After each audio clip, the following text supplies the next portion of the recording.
नमस्कार। आज हम रॉबर्ट कियोसाकी की जो मशहूर किताब है रिच डैड पुअर डैड, उसकी एक समीक्षा पर थोड़ी गहरी चर्चा करेंगे। जी। हमारे पास इस समीक्षा के कुछ खास अंश है जो इस किताब के जो मुख्य विचार है, ताकत है और हाँ, कमजोरियां भी उनको सामने रखते हैं। मकसद ये है कि हम समझे कि इस किताब का असल संदेश क्या है और इसका इतना असर क्यों हुआ, जैसा कि समीक्षा में बताया गया है। बिल्कुल, ये किताब तो बहुत लोगों ने पढ़ी है। हाँ बिल्कुल, और जैसा कई लोग जानते भी होंगे, ये किताब कियोसाकी के दो पिताओं के अनुभवों पर आधारित है ना? जी हाँ, दो अलग अलग तरह के पिता। एक तो गरीब डैड जो उनके अपने पिता थे, पढ़े लिखे, नौकरी पेशा, पर पैसे को लेकर हमेशा संघर्ष करते रहे। और दूसरे वो अमीर डैड। हाँ, उनके दोस्त के पिता, कम पढ़े लिखे पर एक सफल उद्यमी निवेशक बने वो। तो चलिए देखते हैं ये समीक्षा इन सब बातों को कैसे देखती है। ठीक है। तो समीक्षा के हिसाब से किताब का पहला और शायद सबसे अहम सबक है ये जो वित्तीय शिक्षा है, फाइनेंशियल एजुकेशन, उसका महत्व। हाँ, ये तो कोर आइडिया है किताब का। कियोसाकी का तर्क है और समीक्षा भी ये कहती है कि हमारा जो स्कूल सिस्टम है वो पैसा संभालना सिखाता ही नहीं। सही बात है। उनके अमीर डैड का मानना था कि पैसे की समझ जो है वो अकादमिक सफलता से कहीं ज्यादा जरूरी है। समीक्षा इस पर खास जोर देती है। कियोसाकी का एक विचार है, पैसे की कमी ही सारी बुराई की जड़ है।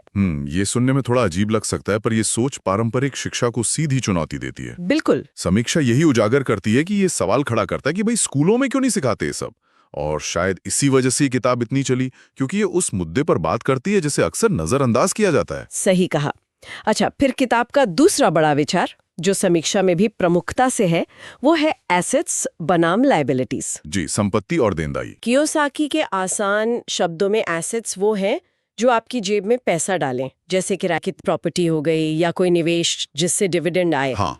और लायबिलिटीज वो जो पैसा निकालें, जैसे घर का लोन, कार का लोन, क्रेडिट कार्ड का बिल।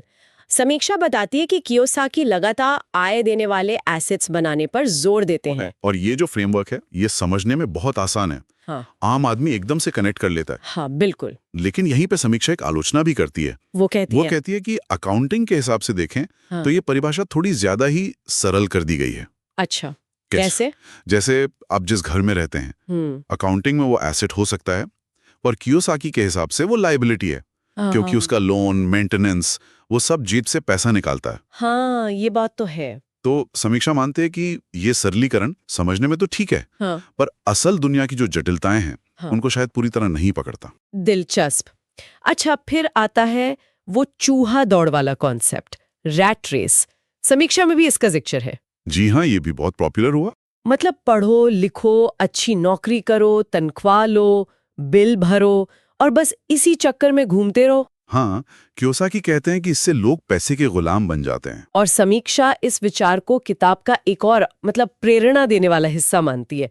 खासकर वो लाइन, अमीर लोग पैसे के लिए काम नहीं करते, वे पैसे को अपने लिए काम करवाते हैं। बिल्कुल, ये लाइन तो बहुत लोगों को सोचने पर मजबूर करती है। सही में, ये आपको अपनी स्थिति पर सवाल उठाने को उकसाती है ना? और इसी चूहा दौड़ से निकलने के तरीके के तौर पर, जैसा समीक्षा में बताया गया है, किताब उद्यमिता और निवेश को बढ़ावा देती है। हाँ, एंटरप्रेन्योरशिप और इन्वेस्टिंग, खासकर रियल एस्टेट और अपना बिजनेस शुरू करने पर काफी जोर है। लेकिन समीक्षा ये भी नोट करती है कि किताब ये तो बताती है कि क्या करना है, पर कैसे करना है उसके डिटेल्ड प्रैक्टिकल स्ट्रैटेजी थोड़ी कम है। ओह, एक्शन प्लान की कमी है। हाँ, ज्यादा जोर मानसिकता बदलने पर है, डर से उभरने पर, जोखिम लेने की हिम्मत पर। समीक्षा के हिसाब से मोटिवेशन भरपूर है, पर ठोस प्लान थोड़ा हल्का है।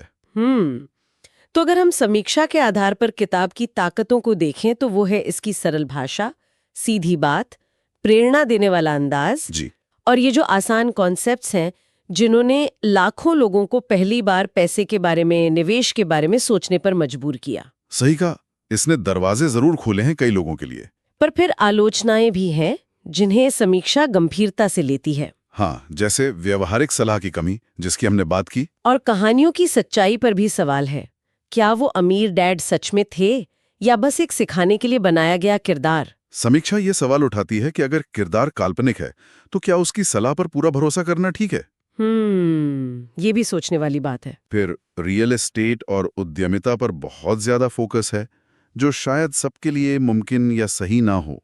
हाँ, हर कोई तो नहीं कर सकता। और वो परिभाषाओं का सरलीकरण जिसकी बात हमने एसेट्स लायबिलिटीज के वक्त की थी, समीक्षा मानती है कि ये कमियां किताब की प्रैक्टिकल वैल्यू को थोड़ा कम करती हैं।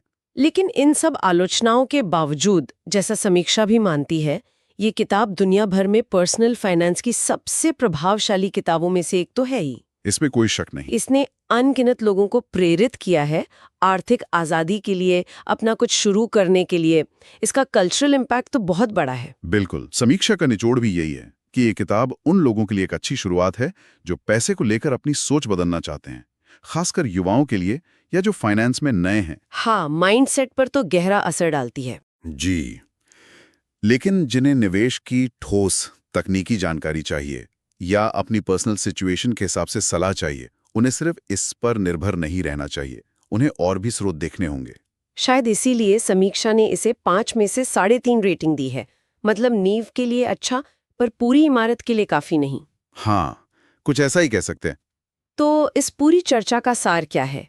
समीक्षा के नजरिए से देखें तो रिच डैड पुअर डैड हमारी मानसिकता बदलने में, पैसे को देखने का नजरिया बदलने में बहुत शक्तिशाली है। जी हाँ, वो पारंपरिक सोच को चैलेंज करती है। भले ही वो कैसे करेगा प्रैक्टिकल रोड मैप देने में थोड़ी कमजोर हो। और यहीं पर एक दिलचस्प सवाल उठता है जिस पर शायद हमें सोचना चाहिए। क्या? कि लंबे समय की वित्तीय सफलता के लिए ज्यादा जरूरी क्या है, वो सही माइंडसेट और आत्मविश्वास या फिर एक ठोस प्रैक्टिकल आंकड़ों पर आधारित योजना, अच्छा सवाल है। या फिर शायद असली कुंजी इन दोनों के सही बैलेंस में है। इस पर सोचने से शायद हमें अपनी आर्थिक यात्रा को बेहतर ढंग से समझने में मदद मिले। बिल्कुल, सोचने के लिए एक अच्छा बिंदु है।